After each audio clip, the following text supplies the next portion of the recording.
दोस्तों आज के इस वीडियो में एक बहुत इंपॉर्टेंट मॉलिक्यूल पे हम चर्चा करने वाले हैं जो कि इरेक्टाइल डिस्फंक्शन के पेशेंट्स के लिए काफ़ी लाभदायक है और इस मैजिक मॉलिक्यूल का नाम है एल-आर्जिनिन। सो एल-आर्जिनिन जो है वो नॉर्मली एक अमाइनो एसिड है, यानी कि हम जैसे जो भी चीज़ें खाते हैं उसमें हम प्रोटीन्स, कार्बोहाइड्रेट्स, विटामिन्स, मिनरल्स, ये सब चीज़ें लेते हैं, लिपिड्स लेते हैं, तो उसमें जो प्रोटीन्स हैं वो बनते हैं अमाइनो एसिड से। और ये अमाइनो एसिड्स जो हैं ये काफ़ी सारा रोल प्ले करते हैं हमारी बॉडी में डिफरेंट चीज़ों में, हमें स्वस्थ रखने में काफ़ी इंपॉर्टेंट है। और इनमें एक असेंशियल अमाइनो एसिड जो है वो है एल-आर्जिनिन। अब जो एल-आर्जिनिन होता है इसमें खास बात यह है कि जब इसको कन्वर्ट करती है बॉडी एंजाइम्स द्वारा, तो ये एल-आर्जिनिन जो है ये नाइट्रिक ऑक्साइड को डोनेट करता है, यानी नाइट्रिक ऑक्साइड में तब्दील हो जाता है। और ये नाइट्रिक ऑक्साइड जो है ये एक बहुत ही इंपॉर्टेंट मॉलिक्यूल है बहुत सारे प्रोसेसेस बॉडी में करने में। और इसमें सबसे इंपॉर्टेंट प्रोसेस जो ये करती है वो है जो इरेक्शन की आर्टरीज़ हैं उनको वाइड करती है, यानी कि जो हमारे पीनिस की आर्टरीज़ हैं उनको अगर हम बड़ा करेंगे तो ब्लड फ्लो इम्प्रूव हो जाएगा और फिर इरेक्शन होता है। तो ये नाइट्रिक ऑक्साइड की डेफिशिएंसी होना या यहाँ पे वो प्रॉपर सिग्नल्स ना पहुँचने की वजह से नाइट्रिक ऑक्साइड ना रिलीज़ हो पाना, ये एक इम्पॉर्टेंट मैकेनिज़्म है इरेक्शन की प्रॉब्लम्स को करने के लिए। तो दोस्तों एक बार इसको डिटेल में समझते हैं कि ये नाइट्रिक ऑक्साइड जो है इसको हम एल-आर्जिनिन से कैसे पा सकते हैं। दोस्तों जैसे ही हम सोचते हैं कोई ऐसा थॉट जैसे इरेक्शन आए, तो टिपिकली हमारा माइंड जो है वो प्रोड्यूस करता है कुछ सिग्नल्स जो हमारे स्पाइन के थ्रू, हमारी पेल्विक नर्व्स के थ्रू फिर इरेक्शन के करने वाली आर्टरीज जो हैं जिनको हम कैवर्नोजल आर्टरीज हैं उन पे जाके लैंड करते हैं वो सिग्नल्स। और जब वो सिग्नल्स लैंड करते हैं तो ऐसा नहीं कि वो कोई सिग्नल्स कोई वर्बल बात है कि वो बोलेंगे आर्टरी को कि आप प्लीज़ आप मोटे हो जाइए या डायलेट हो जाइए। वो सब मैकेनिज्म किसी मॉलिक्यूल के थ्रू होता है और ये मॉलिक्यूल जो इफेक्ट करती है इस पर वो है नाइट्रिक ऑक्साइड। अब एल-आर्जिनिन जो है इस पे अगर हमारे बॉडी के एंजाइम्स जब काम करते हैं तो उससे नाइट्रिक ऑक्साइड रिलीज होती है और एल-आर्जिनिन दूसरे मॉलिक्यूल में कन्वर्ट हो जाती है, जैसे कि आप इस केमिकल रिएक्शन में देख पा रहे हैं। और जब ये कन्वर्जन होता है तो फिर आर्टरी को पता चलता है कि हाँ अब मुझे रिलैक्स होना है, मेरी जो मसल्स हैं आर्टरी की वो रिलैक्स हो जाएंगी। तो जैसे कि हम जानते हैं हमारी कैवर्नोजल आर्टरी है ये पूरा ब्लड लेके आती है और वो फिर हमारे कैवर्नोजल टिश्यू में जिसमें साइनोसॉइड्स हैं उसमें ब्लड को भर देती है। और जब ये ब्लड अच्छी मात्रा में भर जाता है तो इरेक्शन आता है। जैसे ये ब्लड भरता है और ये आर्टरीज और साइनोसॉइड डायलेट होते हैं यानी बड़े होते हैं तो ये वेन्स को दबा देते हैं और वेन्स के दबाने से फिर क्या होता है कि ब्लड अंदर आता जाता है पर जा नहीं पाता बाहर, तो फिर वीनो ऑक्लूजन हो जाता है और वीनो ऑक्लूजन होने से फिर ये एक स्टेट ऑफ इरेक्शन आ जाती है। अब दोस्तों बेसिकली समझने की बात यह है कि अगर ये नाइट्रिक ऑक्साइड ना बन पाए या फिर इसकी मात्रा कम हो तो आर्टरीज जो हैं प्रॉपर्ली डायलेट नहीं होती। और यही सब सोच के साइंटिस्ट ने सोचा कि क्यों ना हम एल-आर्जिनिन जो कि एक मेजर नाइट्रिक ऑक्साइड डोनर है, क्यों ना इसको हम बॉडी में एज अ सप्लीमेंट स्टार्ट करें। और जब सप्लीमेंट दिए गए तो देखा गया कि काफ़ी सारी स्टडीज ऐसी थी जिन्होंने बताया कि काफ़ी अच्छा इफेक्ट है एल-आर्जिनिन का। कुछ स्टडीज़ ने कहा कि कोई खास इफेक्ट नहीं भी है, तो ये एक मिक्स्ड रिजल्ट्स इसके रहे और ऐसा पाया गया कि काफ़ी कम डोज में एल-आर्जिनिन अगर दिया गया तो ये रिजल्ट्स पुअर थे, अगर डोज अच्छी थी तो रिजल्ट्स अच्छे थे। तो ओवरऑल साइंटिफिक बॉडी अगर हम देखें तो ज़्यादातर डॉक्टर्स एल-आर्जिनिन को रिकमेंड करते हैं इरेक्टाइल डिस्फंक्शन के ट्रीटमेंट के लिए, स्पेशली उन पेशेंट्स के लिए जो चाहते हैं कुछ नेचुरल। बिकॉज ऑल्टरनेटिव देखें अगर हम इरेक्शन के पेशेंट्स के लिए जो हम दवाई देते हैं उनमें तो या तो टेडालाफिल दे सकते हैं या सिल्डेनाफिल दे सकते हैं, अवानाफिल दे सकते हैं, यूडेनाफिल दे सकते हैं। इस तरह की दवाइयाँ जो हैं इनके अपने साइड इफेक्ट्स हैं, ये सब भली भांति में पता है।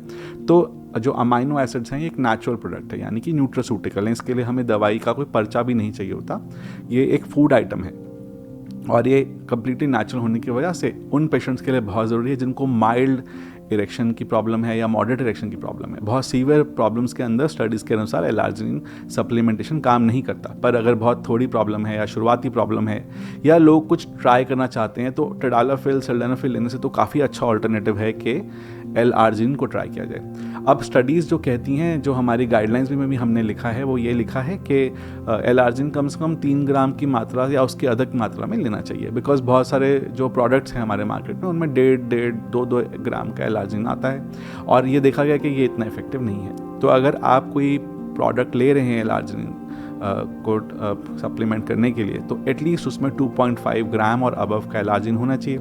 अगर आप कम ले रहे हैं 1.5 ग्राम वाला लें तो 2 बार लीजिए, बट इसकी कॉस्ट थोड़ी सी महंगी होती है बिकॉज इनको प्रोड्यूस करने में ऑफ कोर्स जो रॉ मटेरियल है काफ़ी कॉस्टली होता है, इसलिए एल-आर्जिनिन को थोड़ा सा लेने में लोग संकोच करते हैं। बट अगर आप एक नेचुरल ऑल्टरनेटिव ढूंढ रहे हैं इरेक्शन की प्रॉब्लम्स को थोड़ा बेटर करने के लिए और कोई टेडालाफिल या कोई फॉस्फोडाइस्टर इनहिबिटर जैसी दवाइयाँ नहीं लेना चाह रहे हैं तो आप एक डॉक्टर से परामर्श करके, एक एंड्रोलॉजिस्ट को दिखा के एल-आर्जिनिन का सप्लीमेंटेशन स्टार्ट कर सकते हैं। बहुत सारे लोग इसको बॉडी बिल्डिंग में भी यूज़ करते हैं, बहुत सारे लोग इसको एनर्जी के लिए भी यूज़ करते हैं। और यूजुअली जब हम कोई एल-आर्जिनिन का सप्लीमेंट लिखते हैं तो हम ये इंश्योर करते हैं कि उसमें कुछ और भी अच्छे न्यूट्रास्यूटिकल्स हों या प्लांट एक्सट्रैक्ट्स हों या ऐसे कुछ एलिमेंट्स हों जो और भी आपके सेक्सुअल हेल्थ को बूस्ट कर सकें। दोस्तों, एल-आर्जिनिन जब आप खरीदने जाते हैं, चाहे आप केमिस्ट से लें, चाहे आप कोई ऑनलाइन स्टोर से लें, आपको 2 मेन फॉर्म मिलते हैं, या तो आपको टैबलेट्स मिलते हैं या सैशे मिलते हैं। अब जो टैबलेट्स हैं उनमें लिमिटेशन ये है कि वो 500 मिलीग्राम के या 750 मिलीग्राम के होते हैं, यानी कि अगर आपको अपने एल-आर्जिनिन का डेली सप्लीमेंटेशन पूरा करना है या रिक्वायर्ड डोज नहीं है तो आपको काफ़ी सारी टैबलेट्स खानी पड़ती हैं, जिसकी वजह से काफ़ी सारे मैन्युफैक्चरर्स इसको सैशे फॉर्म में भी देते हैं। यानी इसमें आप एक ही बार में उसको पानी के ग्लास में डाल के आप पी सकते हैं। यूजुअली आफ्टर मील्स ले सकते हैं, और मॉर्निंग आफ्टर ब्रेकफास्ट एक अच्छा टाइम है इसको लेने का, या आप वर्कआउट के अराउंड भी इसको ले सकते हैं। जब भी आप अपना वर्कआउट प्लान करते हैं, या मॉर्निंग में हो या इवनिंग में हो, तब भी आप इसको ले सकते हैं। तो अगर आप प्रेफर कर रहे हैं पूरी डोज एक बार में लेना, तो आई थिंक सबसे अच्छा ऑल्टरनेटिव फिर आपके लिए एक सैशे रहेगा। दोस्तों, एक और इम्पॉर्टेंट चीज़ जो एल-आर्जिनिन को यूज़ करने के साथ साथ आपको जाननी चाहिए वो ये है कि जब आप ये सप्लीमेंट ले रहे हैं तो आप एक्सरसाइज पे भी थोड़ा ध्यान दें, डाइट पे भी थोड़ा ध्यान दें, holistic factors, lifestyle changes, stress reduction, ये सब भी साथ करें ताकि आपको इस दवाई का या इस न्यूट्रास्यूटिकल का आपको मैक्सिमम बेनिफिट मिल पाए। तो ओवरऑल एल-आर्जिनिन जो है सिर्फ इरेक्शन की प्रॉब्लम्स के लिए ही नहीं, ओवरऑल बॉडी की हेल्थ के लिए भी बहुत एक अच्छा मॉलिक्यूल है। इसको आप डेफिनेटली यूज़ कर सकते हैं, ट्राई कर सकते हैं। हार्ट, मसल्स और सारी एक्सरसाइज और एथलेटिक एक्टिविटीज़ को हेल्प करने में, आपकी जनरल एक एनर्जी की लेवल को बढ़ाने में ये आपको काफ़ी डिफरेंस महसूस कराएगा अगर आप यूज़ करते हैं तो। मैं आशा करता हूँ कि जो जानकारी हमने एल-आर्जिनिन के बारे में दी है, ये काम कैसे करता है और इसको किस डोज में लेना चाहिए, ये आपके लिए एक लाभदायक होगी। आप डेफिनेटली इसको ट्राई कर सकते हैं ओवर द अदर मेडिसिन्स, अगर आपके लिए कॉस्ट प्रोहिबिटिव नहीं है तो, अगर आपके लिए अफोर्डेबल है तो। पर ये ध्यान रखें कि बहुत कम एल-आर्जिनिन ना लें कृपया। लेना है तो कम से कम 3 ग्राम से 5 ग्राम तक का एल-आर्जिनिन डेली ज़रूरी है, तभी आपको वो इफेक्ट दिखेगा जो हम एक्सपेक्ट कर रहे हैं स्टडीज़ से या जो हम चाहते हैं।